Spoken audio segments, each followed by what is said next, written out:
Hi, everybody. Welcome to the KC CHIROpulse Podcast. I'm Dr. Michael Perusich, and I'm joined with my good friend and co-host today, Melissa Denton. We call her Mel, from Yes, Cleveland no. Chiropractic College. And Mel, you are the director of admissions at Cleveland Chiropractic, which was my alma mater. And I'm not going to tell everybody how long we've known each other, Oh, um, scary. because we've known each other since it feels like we were like 10. So I know I where wish we I could go know back where that all the far. bodies are buried. I know where all the bodies are buried. How funny. Yeah, Mel knows a lot about me, so, and vice versa. Right, Vice right. versa. So yeah, we've known each other for a long time, been good buddies for a long time. And Mel, I appreciate you coming on today. You and I were talking a few weeks ago at a convention, and you were just kind of telling me some interesting things about where chiropractic education is, where the schools are, what's changed, what's new, and you had some interesting statistics. And I don't know, I thought it'd just be kind of fun to just share that with the rest of the profession a Yeah, little bit. So, why don't you just first kind of yeah. tell everybody, what do you do as the director of admissions at Cleveland Chiropractic College, which, by the way, disclaimer, that's my alma mater, as well as Troy's and Patrick's. So a little nepotism here, but that's okay. Talk a little bit Right. about what you actually do as the director. Absolutely. Well, and you know what's really interesting about that is so in December, it will be my 30th year Wow. at Cleveland. That's awesome. So yeah, So yeah. it's a So little hint forever. about how long we've known each other. Right. But just like you said, to see the change in the data and everything change, because I think maybe maybe two of the other chiropractic schools still have someone that's even remotely involved. You know, that I started with in admissions. Mhm. But yeah, the ebb and flow of change of people in either this position or even just advising or whatever. So yeah, Right. it's been a minute. It's been a minute. So Um, you and my wife Joanne, who you two were best friends for years and years and years, and you two worked there together back in those yeah. early days. How is it different today than it was back then? Yeah. So, oh my gosh, I tell even people that work for me now and work with me now, it's so changed. So when Joe and I were advisors, we had, computers didn't really exist at Right. that time. And so we literally made notes from our conversations, whether it was on a note card or a piece of paper or whatever. And we had these thick files of all these conversations. So the next time that we went to call a student, we knew where to pick up. And that's what it was. It was calling. There was no emailing, there was no texting. I mean, we relied on the old like pick up the phone and dial it in. Right. We didn't And at really that have email time, back then, or cell no, phones were no, no, even in their no. infancy. No, that just wasn't even a thing then. Right. And most of the time we were recruiting students, potential students that were way older than we are. So the average age at that time, so that would like I say, I'm not gonna date anything, but it was the early 90s. And and the average age was like in the 30s. So Yeah. these were like career changers, Right. individuals who had this like massive work experience and know how to deal with people, and they were going to pick up their family and move them to Kansas City, and it didn't matter if they were in Boston or California or whatever. It was like they would go on these world chiropractic tours and tour every single school Right. and find the great one. And I mean, we became best friends with so many of our students because we were just all these conversations. Where should I live? Where should my kids go to school? I Right. mean, all that kind of stuff. And I mean, there were, when we were chatting, for instance, a couple weeks ago in Florida, you heard Dr. Teddy, you guys call him Dr. Yeah. Teddy. The guy moved here from Haiti, sight unseen. Like, Yeah. didn't even have a place to live. Yeah. Like, We had to yeah, find him a yeah, place to live, and he crashed on a couple of sofas for I think a couple of right, weeks. Yeah. right. So, I mean, that's just the way the world evolved back then.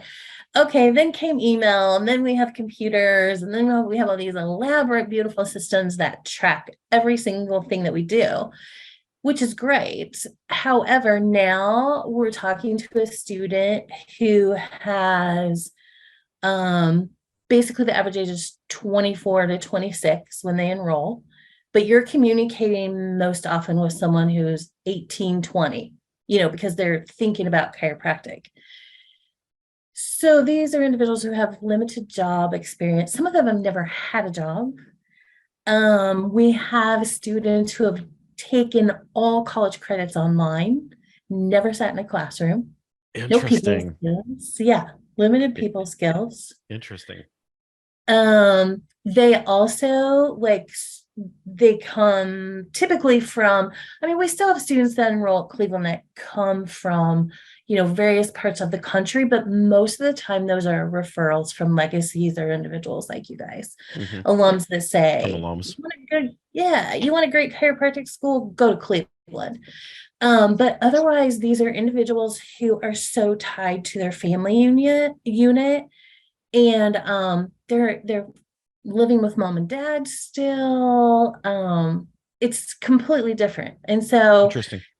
Yeah. So it's just really like getting them to communicate. And, when we would call you guys back then, you pick up the phone and we have this conversation. And now they don't answer your call. They don't answer the text. It's just like, why do I have to call you? You're just checking in on me, So it's just so hard to manage, because I always tell my team, you have to assume that they're having the same conversation with multiple chiropractic schools in the recruiting world, So, but so a lot has really changed. Interesting. Yeah, a lot has changed in that realm of how you communicate with a student. But I think, what we've seen is also back in the 90s, that's when chiropractic was fat and happy. We had upwards of 15, 16,000 students nationwide that were enrolled in chiropractic schools. We're barely at 10,000 students right now. Wow, interesting. It's probably in the nines. Interesting. So that's kind of surprising. So I was one of those, I think you guys called them non-traditional students, where I was in my early 30s when I came back to chiropractic school. And like you said, moved from a different state. I moved from Texas. And I can remember talking to you and Amy Lee on the phone in during the recruitment process. Amy Lee gave me my campus tour. And, I think half of our class was returning students of some kind. And so that's interesting that they're younger today. Is part of that because, and I want to get back to the change in student population, but is part of that because there's more awareness about chiropractic early on in their education process? Like, are they hearing about chiropractic as a career in high school now? Because I don't remember hearing about chiropractic back then. Yeah, that's even though I was a patient, but yeah. So when I remember trekking along in a chiropractic, with all my chiropractic goods, walking into a university, and you're like, okay, how many of you have heard of chiropractic or been to a chiropractor? Crickets. You're sitting in a class with 50 or 100 students, maybe one person. Now you ask that. We don't even ask that question anymore, because we have, and 95% of the hands go up. Sure. They've heard of chiropractic. They're patients. A lot of these students now are athletes, or they're super into health and well-being. And that's the shift. I think that's the shift is your era. We'll call it your era. Your non-traditional. You guys were like, I'm tired of staring at doing this monotony, or doing this thing, or I'm not excited every day, or I don't want to sit at a desk every day. And these students are all about health, and how am I going to get, how can I share this with someone, or they've seen the benefits. And so we don't have to inform them as much about chiropractic. Some of their parents, we do, Mm-hmm. but the students themselves are super receptive to it. Again, the challenge is they don't have sometimes the soft skills or the people skills, you Uh-huh. know? Sure, sure. Um, Yeah, they and just don't so, have that maturity yet in right, business. Yeah. right, Well, that's interesting right. because there's such a parallel with what we see in practice right now, too. What we see in practice is, back when I first got out, you had to educate every single patient that came in about Yeah, what chiropractors do and what chiropractic is and what's the difference between a chiropractor and a chiropractic. You had to talk about yeah, everything. And now yeah, today, you really don't. You're just talking about, how are we going to fulfill the patient's needs? And it's much more, yeah. I think, patient centric, I guess, because Mhm. people just in general, consumers in general, know a lot more about chiropractic today. So I think Yeah. that's, pat on the back for the profession, especially the colleges. I think you guys have done a great job at getting out and making people aware about chiropractic as a career. Yeah, and that's always, we are, knock on wood, I've always said this, I feel like Dr. Carl Cleveland himself is one of my recruiters, and I am so, so fortunate to have that person on my team, our Yeah, he's team. awesome. He's like, I mean, what he does for this profession, I'm like, I reap the benefits. Our admissions team, our enrollments reap the benefits of him. Yeah, And for so, sure. yeah, like educating people and telling them. And of course, I have to throw the little gig in there. Our faculty, we just got our board score stuff back. Uh-huh. And so we may not be shared where every single school fits, but what we get is, here's where the national average, it's like in the high 70s, for students For that pass rate. take, yeah, the pass Yeah. rate for Okay. the national boards. And so it's like in the high 70s, and we're at 96%. Holy cow. And we lead the pack for all the chiropractic schools. And we That's have for awesome. the last 6 years. That's awesome. So again, our faculty are doing great. We have a great president who promotes the profession. And then again, with our alums or patients that are just like, we just want people to be healthy. And, yeah, maybe in the recruiting world, maybe this isn't the great fit for you. We're a smaller school, but, Kansas City is awesome. And so you kind of It get is. into all that with recruiting. But the best thing is that even when someone comes in and says, I didn't pick Cleveland, I'm going to go to another school. Great. We need chiropractors. That's awesome. I'm For glad you sure. picked chiropractic. I don't want you to be a PA. I don't want you to be a PT. I want you to be able to get your hands on the patient, and you get to make the care plan and, I love it. Yeah, that's yeah. awesome. Okay, so you mentioned a number, and that number is the chiropractic student population has dropped since, Mhm. excuse me, back in the day when I was a student, a long time ago, and today, which is kind of surprising. Although you talked to me about this a little bit when we were at convention, and the numbers I think are very interesting that we're seeing the decline. What's happening? Yeah.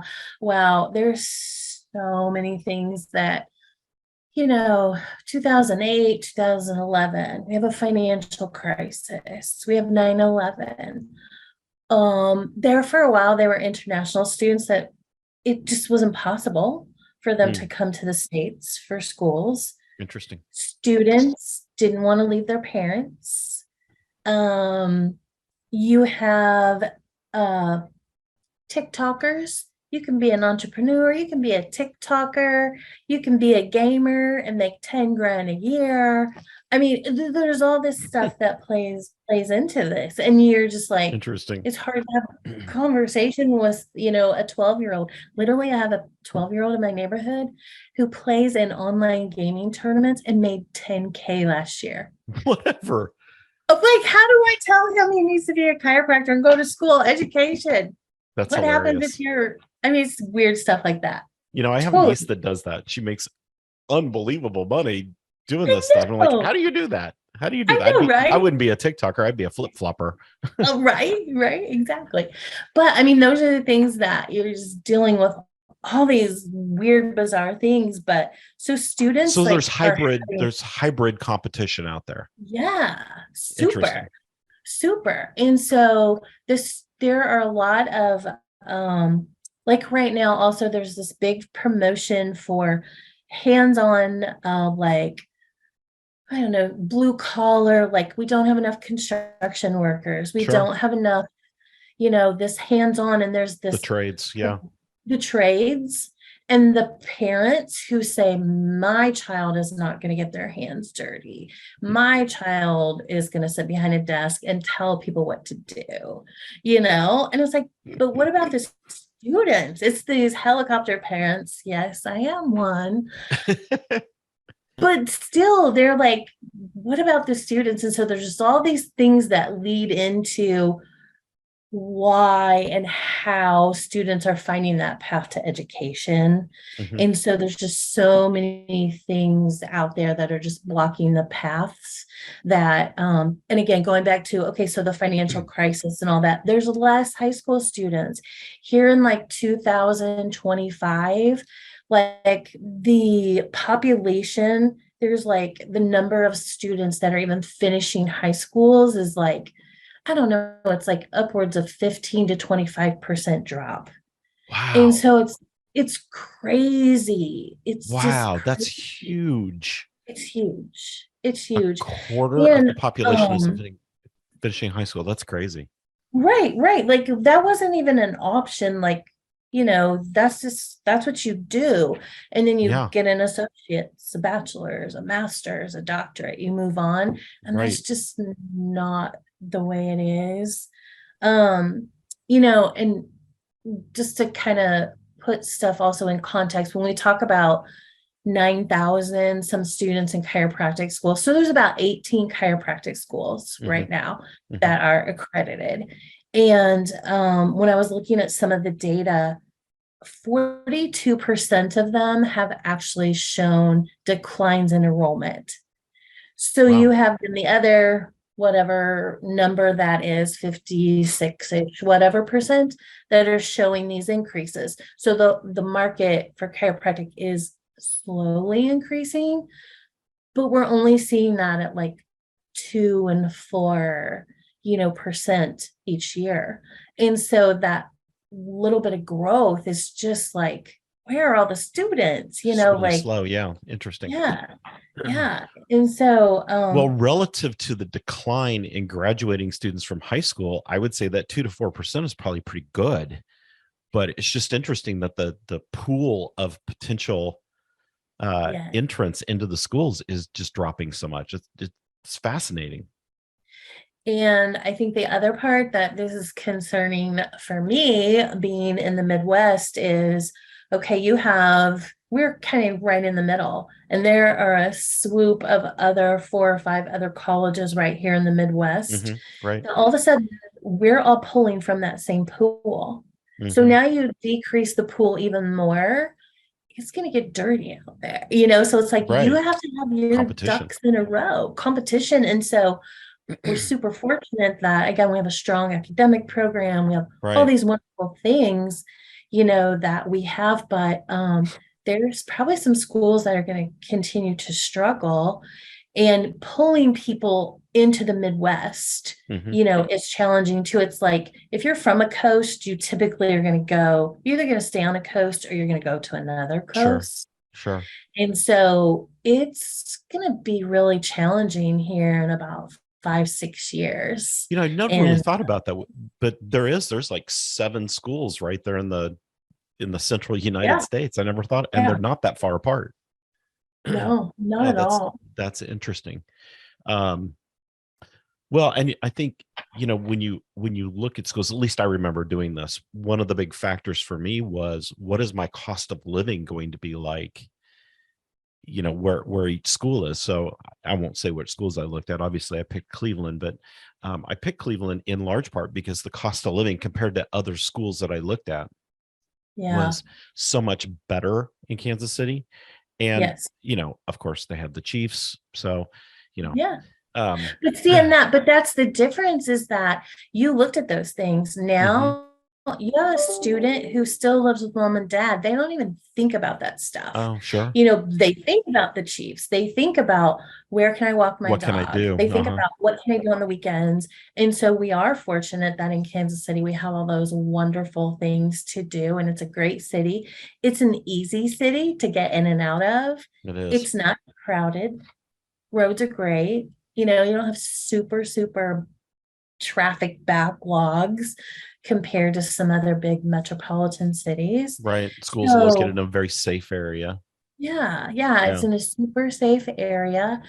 And so those are definitely things that, we have going for us and compared to the other schools. So again, you just have to, and again, going back to what I do, and sometimes people will say, well, why are you at a convention? We're all chiropractors. Well, the referrals that we get from chiropractors is maintaining those connections. Yeah, you have to maintain the connections. Sure. So then when you have these students who are in school and, okay, here's a perfect example. So while I was in the airport waiting to come to the Florida convention, I get a phone call from a doc out in Vegas. And he's like, I have a practice in Las Vegas and I have a practice in Phoenix. I need doctors. I need doctors so bad. How can you help me? And I'm like, okay, we have a career resources. We have a classified listings. I know we're going to get on a plane. And then I get an email from a guy out in Western Kansas. And he's like, Mel, I cannot get anyone to come out here. He's like, I'm willing to help them with a loan. I'll stay on, I'll coach, train. I'm literally want to hand them this practice. Right. And the student is like, they come to Kansas City from Western Kansas and they don't want to go back. So then you have all these chiropractors in Overland Park because they moved there, moved their families, Sure. And I think it's like that around all the chiropractic schools. They just don't migrate very far from there. And there's some wonderful opportunities when you get outside of those areas. I mean, my gosh, where I was an hour and a half east of Cleveland Chiropractic College, and in a small town, and we had a phenomenal practice there. Yeah. And I was at KCA, the Kansas Chiropractic Association in Wichita a couple weekends ago. And one of the docs, we were having the same conversation, and she said, the great thing is, after so many years, they're going to help me pay my student loans. There are grants to help me beautify my office space. She's like, I don't have to wait to get on insurance plans or deal with all that red tape. And so that's the part that sometimes I'm like, how can we tell those students in school about all these wonderful opportunities? And, and it's like, they're there. Yeah, they are. And so as a chiropractic coach, I always look at opportunities in the profession. There's huge opportunities for the students right now. If there's fewer students, which means there's more practicing doctors out there, there's some great opportunities there for the students to plug into, whether it's associateships, practices for sale, whatever. So if I was talking to the students right now, I would tell them, dig deep and hard, because there's a gold mine out there for you if you just spend a little bit of time looking for it. Yeah. And use it, network and get out of your shell. And, we're always telling them, put yourself out there, and network. And a lot of them do. And we're fortunate that chiropractors and even some of the vendors that I've met at shows that have chiropractic products, they're always like, oh, I know someone, or I have a connection I can hook them up with, or whatever. And I mean, that's, I guess, the thing that I love about chiropractic is that it's a big profession, but it's kind of a small family. And so people are so helpful. And they just, someone knows somebody, or there's always that thing. One of my Maisie, who my daughter obviously is in chiropractic school. So one of her best friends is in dental school, and they sometimes, not so much now because they're kind of in their clinical stuff, but the first couple of years they were able to kind of study a little bit of their anatomy stuff together. And he was just shocked that oh my gosh, you chiropractic students are so nice and you guys are helpful. He's like, it's cutthroat here. He's like, Oh, in how dental funny. school, we don't, you're on your own. You got to like make it yourself because someone wants your seat. He's like, Oh, someone's right. willing to come in and take your seat. So it's kind of How funny. interesting how that whole thing works. But That is interesting. That is yeah. interesting. Well, I always say this, and maybe it was because I was so involved in the school when I was a student there. I was involved in everything.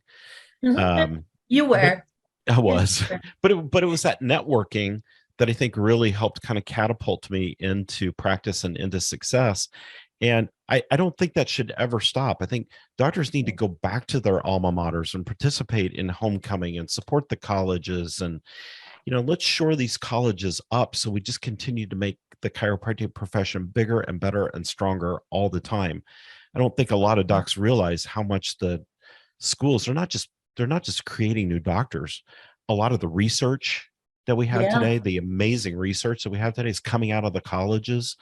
Um, the profession's doing so much on not only the research component, but just helping to shore up our practice laws and those kind of things. The colleges all have Yeah. huge lobbying efforts, not only at the state level, but the national level as well. So, Mhm. you Yeah. really, everybody, I think, should just stay in contact and in touch and involved with their alma mater. Yeah, and even like lunch and learns and Right. I always say that's the best thing about admissions is I get to communicate with a lot of alumni, but I don't have to ask them for money.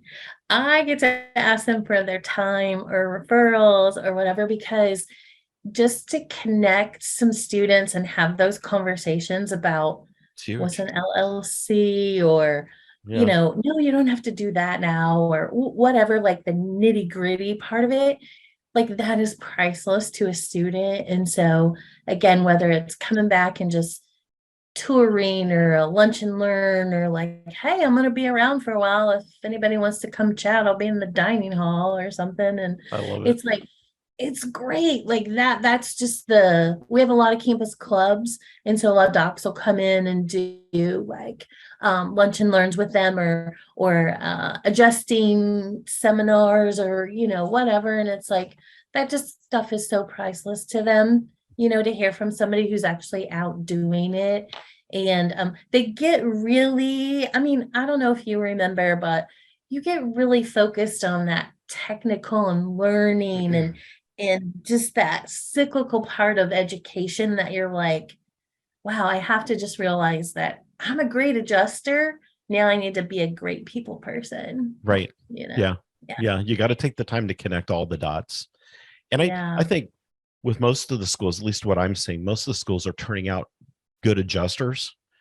And I use your terminology. We got to learn those people skills and we got to learn those business skills. And so as a student, go out and spend your time, especially on breaks and things, go look at practices, spend an hour in as many Mhm. practices as you can over breaks. I did that. And it was Yeah. huge to help my learning curve of knowing what kind of practice I wanted to have when I got done. But doctors, you too, connect with your colleges and open your clinic up for those students to have that Mhm. opportunity to come check your practice out and just Yeah. help them gain that knowledge. Even if you just gave them 30 minutes of your time, you don't have to give money or anything Mhm. like that. Give them 30 Yeah. minutes of your time and you're doing a Yeah. world of good for this profession. Yeah. We in fact we just Amy Strathman, one of my admissions Mhm. advisors, she's so awesome. She went down to Pittsburgh State in Uh-huh. Pittsburgh, Kansas, and she went and talked to a class of, I don't know, there were maybe 90 or 120 students in there that were intro to health professions. And so she talks about chiropractic, and then she hosted an event in one of our alums' doc's office after.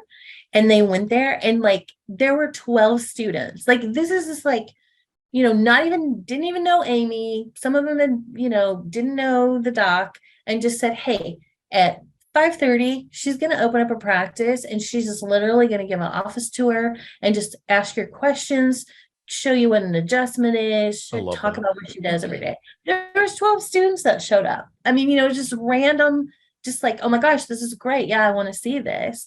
And they just, it was great. They learned so much. And most of them had said, I had no idea that the chiropractor got to put that treatment plan. They thought they had to have a referral, from Interesting. some other doc. And they're like, no, you get to be the doctor, like make the care plan, and you don't have to wait for a referral. And, it's just like, just educating, just I love it. educating them. I Yeah, love it. great. And I think that's just a great way. I can't talk. A great way to get excited. It's just a great way for all of us to have an opportunity to get back to the profession. One thing we have to do, I firmly believe, is not just perpetuate chiropractic care for patients. We need to perpetuate chiropractic for the profession as well, patients and profession. Yeah. Mel, this was fun. Thank you. I really appreciate you coming on. Of course. So much of what you know are things that we out in the field don't really think about or don't really have access to that information. And it's so interesting to hear where the profession's at on the infancy side, the training side. So thank you for sharing all that information. Of course. It's always good to chat. Yes, always good to talk to you too. And I will see you in a few weeks. I know, right? See you in a couple weeks. Yeah. So, all right, everybody. Thanks for listening to the KC CHIROpulse podcast, brought to you by CATS Consultants. Hey, if you're ready to get your practice on the path to profit, schedule a breakthrough call with me today by clicking on the link below or going to the website, catsconsultants.com. If you're a student, check out our brand new student program, helping you go from student to associate or doctor into practice with a successful start. It's our program called Path to Launch. You can check that out on catsconsultants.com as well. So, Melissa Denton, admissions director at Cleveland Chiropractic College, thank you so much for being on here today. And everybody, thanks for listening. We'll see you next time.